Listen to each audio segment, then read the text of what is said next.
Bum bum bum bum bum bum bum bum bum bum bum bum.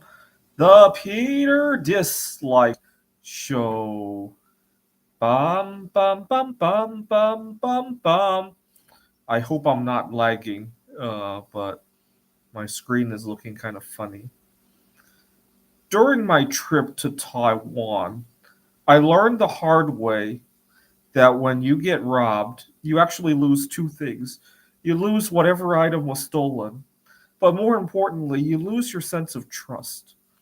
And it's been 3 months since I suffered the robbery, but I still find myself instinctively checking doors 3 times when I park my car.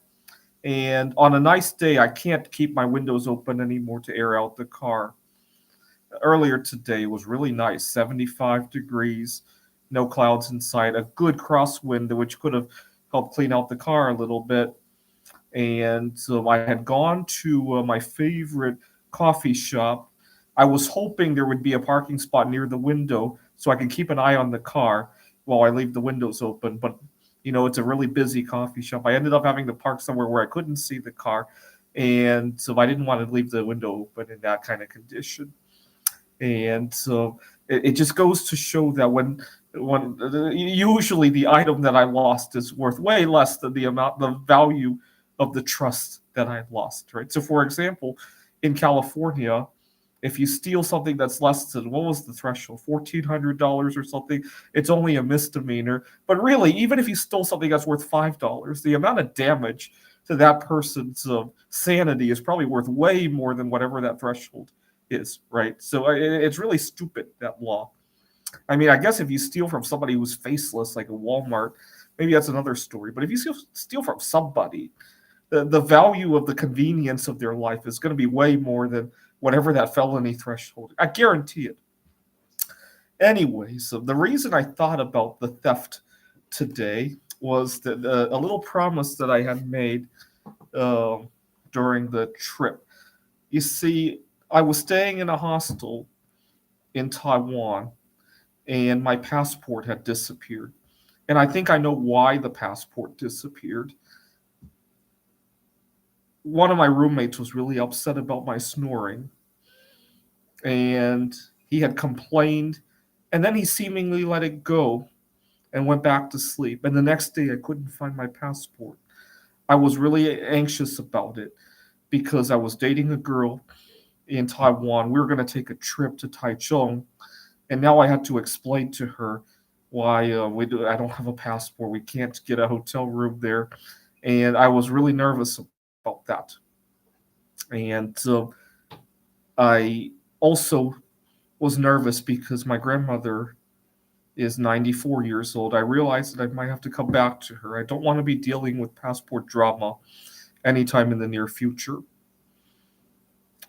I also had hoped to visit Helene Curry, Mary Curry's granddaughter. She's 98 years old, still in good health. The reason I thought about this, actually, I'll get to why in a second. So I had promised Mary Curry to please return the passport to me, and if she does, I'll make sure to take a trip to go see her granddaughter. I'll probably do that during the winter holidays. And I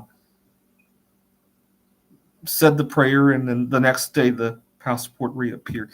I was so excited to see the passport again, and it turned out it wasn't the guy who was upset about my snoring who had stolen it. So I got a little bit of trust restored. I ran into more drama though. My credit card stopped working. Discover Card had severed their agreement with Taiwan for whatever bizarre reason, probably because of tariffs. And I had to figure out how to withdraw money. I couldn't figure that out. I went through my suitcase and I realized that I still had a bunch of euros that I had never exchanged back since my last trip to the Computer Olympiad in 2019. And so I took the euros I had left and changed them for Taiwanese dollars. I was so relieved. It bought me some time to sort out the banking situation. And I went to sleep and somebody stole my money. It was about 800 US dollars worth. And I couldn't believe my eyes. I just trust people so much. To give you an idea how sloppy I used to be and how trusting I was, I had a time, this was before I had a storage locker. I had a time where my entire worldly possessions were in my car, 6 figures worth, I would say.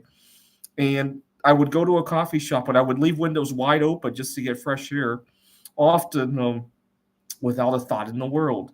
Sometimes, if I were in a rush, sometimes the keys would be in the car, windows open, keys in the car, 6 figures, art, metals, you name it, all in the car. I was dealing coins as well, sometimes cash, and that's how much I used to trust people. Now, granted, this was Redmond, Washington, but it's scary now looking back at it. I don't know why I used to behave like that, and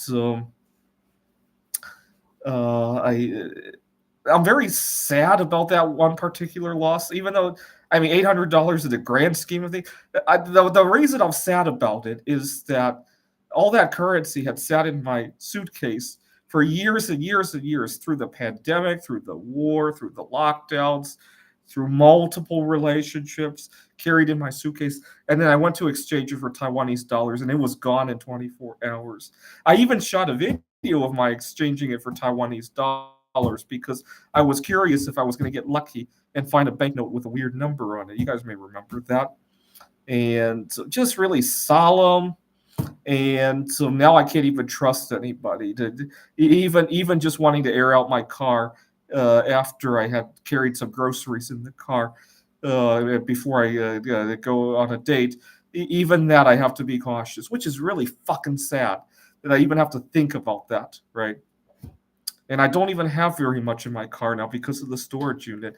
And even then, I worry about my car being broken into. And the reason I thought about it today is that today's the 18th anniversary since we lost Eve Curry. And so the thought of visiting Helene was on my mind again. And then I realized I still owe her a favor because Mary Curry returned the passport to me so I could go see her. I also have been having very good vibes with potentially Mary Curry's reincarnation. And the reason I say that it's her reincarnation is that when Evelina Folenta was attending to the situation in Ukraine, it reminded me of Mary Curry with her X-ray machines on the battlefields in World War One. I literally confused the two pictures. That's how similar they were in my mind. So hopefully this winter I'll get to visit both Mary Curry's reincarnation and her granddaughter.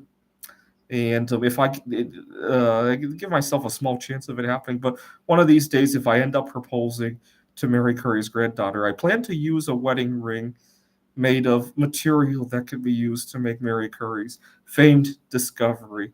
And it'll be really interesting. It'll be probably one of the cheapest wedding ring ever, but also the most meaningful, right? So a win-win, really, right? This is the Peter Dislike Show. Bum bum bum bum bum bum bum bum bum bum bum bum.